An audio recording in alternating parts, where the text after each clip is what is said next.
Margaret Schlachter here with Mud Run Guide. I'm here with Adam Kimble once again. He is on the wheel. We just on Discovery Channel. Week 2 just aired on Friday, so we are here Monday morning-ish to talk about the episode. And Adam, thanks again for being here.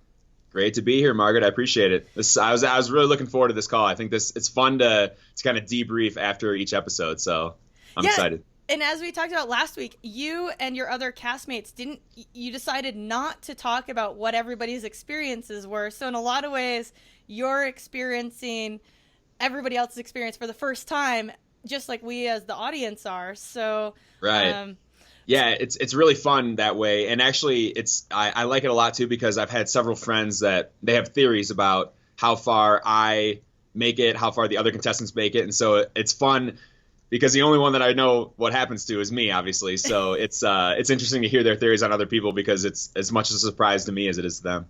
Yeah, so I guess the first thing we should probably talk about with the episode is Kat, I believe it was, rang out pretty early on in this week's episode from, like, how did you feel? Did you kind of empathize with her? What was that like watching one of your, castmates, tap out? Yeah, it was tough.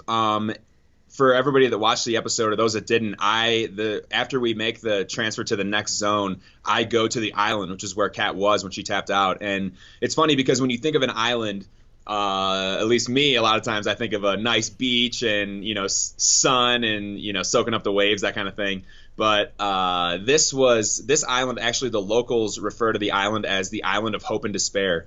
So there are times when it's sunny and it feels nice. It's always a little bit chilly, but there's times when it felt kind of nice, but then it rains all the time there. And if you get stuck in a pattern where it's raining constantly, it can get really cold. And that's exactly what happened to Kat. So yeah, I totally felt for her. It was really rough to watch that, especially because, she is a beast. She's an awesome, awesome person, and she's really, really tough. And, just by seeing that, I know how hard that had to have been on her for her to tap out. Yeah, so you actually, that's a perfect segue to talk about the transition. So you guys transition, the beeper goes off. I think we saw a scene of you sleeping, and then this beeper just going crazy, and you go like, oh, like, what's going on here? Yeah. What is that like? Do they literally pick you up like in a helicopter and they just like drop you off at the next spot? Or is there like some time behind the scenes that we don't see? Did you get to like take a shower or like eat some food, or what's that transition actually like? Yeah, so the transition, well, first of all, when the beacon goes off, the very first time it went off was very confusing because we didn't know what that was going to be like.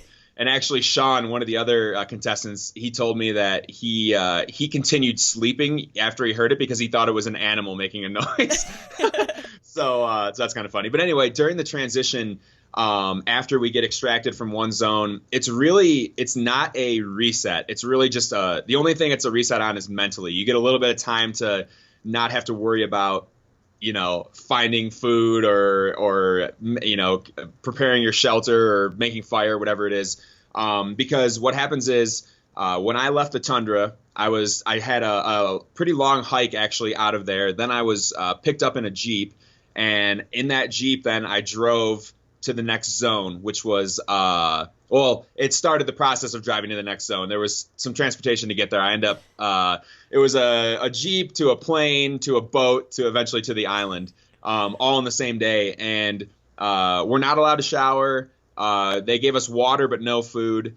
So it wasn't like we got to just make up all the calorie deficit that we had and eat as much as possible. It was more just you get a little bit of time to relax and let your mind settle for a second throughout the day as you make it to the next zone. And so we weren't allowed to shower, but I did do a little bit of kind of like the poor man shower where you just take like a wipe or something in the bathroom and just try to wipe yourself off.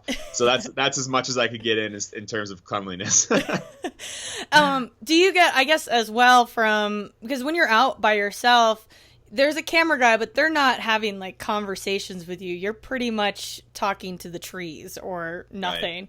Right. Did you get to have some of that human interaction as they moved you from one place to another? Because I'd imagine mentally that's a nice thing to be able to have, even if you talk about the weather Right. some conversation. Right. Yeah. They weren't supposed to do a whole lot of that, but obviously if someone's trying to give you directions on what you're doing, you have to have a little bit of interaction. So there was definitely some of that going on, and when you'd hop in a vehicle with somebody and then they're driving you, a lot of times they would speak the local language. So in this case, they were Spanish speaking, but they knew some English, so I'd get to say hi to them, and it's nice just being around people when you're not in this case, it was 8 days when I made that first transfer.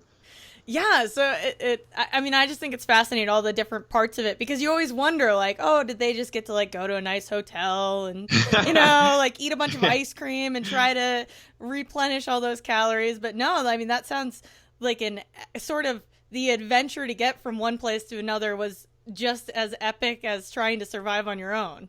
Yeah, it was. And you're kind of, the whole time, it's like I said, it's a mental break, but also at the same time, the wheels are kind of spinning in your head because you don't know where you're going and you're wondering what the next zone is going to be like. For me, I was hoping there was going to be more food in the next zone, and you have no idea what the weather's going to be like. So it's a total mind game of just being in the dark on everything and wondering what's happening next. So I guess what else stood out to you watching the episode that you saw other people doing this past week that kind of surprised you, or like you're like, oh, okay? Yeah, well, the first thing I have to say is Josh, one of the other contestants, he was in the mountains before he made the transfer and went to the tundra. But when he was in the mountains, he couldn't figure out how to use the fishing net. So he ends up cutting the net, and then he made kind of like a scoop net out of wood, and then attached that net to the wood, and then was able to use it as a scoop, and he ended up catching some fish that way. So that was something that I had never even considered. Messing with the original net, he completely cut it up and made a totally different tool. So it was cool to see him do that. That impressed me a lot, that he was able to use it to make it and then also use it successfully. So that was cool. And then I think watching Luke, he killed a caiman. It was a little caiman, but he killed a caiman, which is like the alligator-looking things in South America, and so that was pretty interesting to see his battle with them as he was making his way through the muddy waters of the wetlands that he was in. Yeah.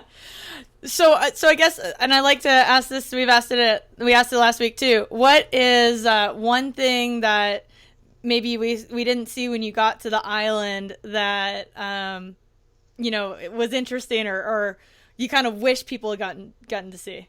Yeah, that the transfer itself was madness. So after I took sort of a puddle jumper plane to this island, there's no vehicles, there's no cars on the island at all. People get where they get by boat or plane. That's the only two options.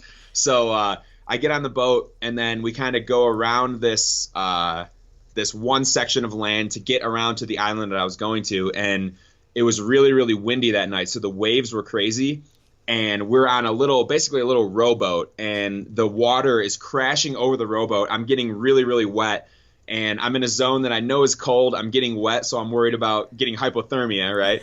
Not to mention that the sun is going down because we got extracted in the middle of the night, and then, there was lots of steps along the way to get to the next zone, so later that night, the sun is going down, and so I'm worried about trying to set up a shelter, find a place to sleep. It's getting dark. I'm getting wet.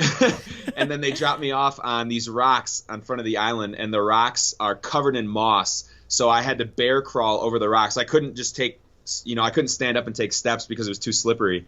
And they're very, very sharp, jagged rocks. So I had to bear crawl over these rocks to get to the island. And the whole time I'm thinking, man, this is absolutely insane. I mean, it's almost like they should have just documented your adventures just to get to each place. Exactly. And I don't, it's funny because I don't know if the other contestants had experiences like that, but that was definitely cause for concern, like I said, because I didn't want to I just kept thinking to myself, if I get wet in the transfer and then I have to tap out from hypothermia, before I even got to the place, that'd be such a bummer, Yeah. I was just thinking that as you were saying that. I'm like that. So you didn't even get to start somewhere nice and warm and dry. It's not like they're like, here's the helicopter, it lands down. Okay, everything's wonderful. You're right. You're in the muck before you even get settled. Exactly. And honestly, that is part of. There's so many things that made the wheel insanely challenging, but that's one of them. Is even in the times when you think you can relax a little bit, you can't necessarily relax because the waves are crashing into your boat and getting you wet. Well, I guess this is a good place to end it for today and for this week. And we're excited to see what kind of happens with you on the island next week and all the rest of the people. But we didn't get to see a lot of you this week, so hopefully we'll see some more next week. And yeah, for sure. But overall, it's entertaining. Check out The Wheel on Discovery on Friday nights. See if Adam continues to make it further on in the show, or if hypothermia makes him tap out on the island. But thanks, Adam, for being here. This has been great, and look forward to our chat next week. Thanks, Margaret. I appreciate it.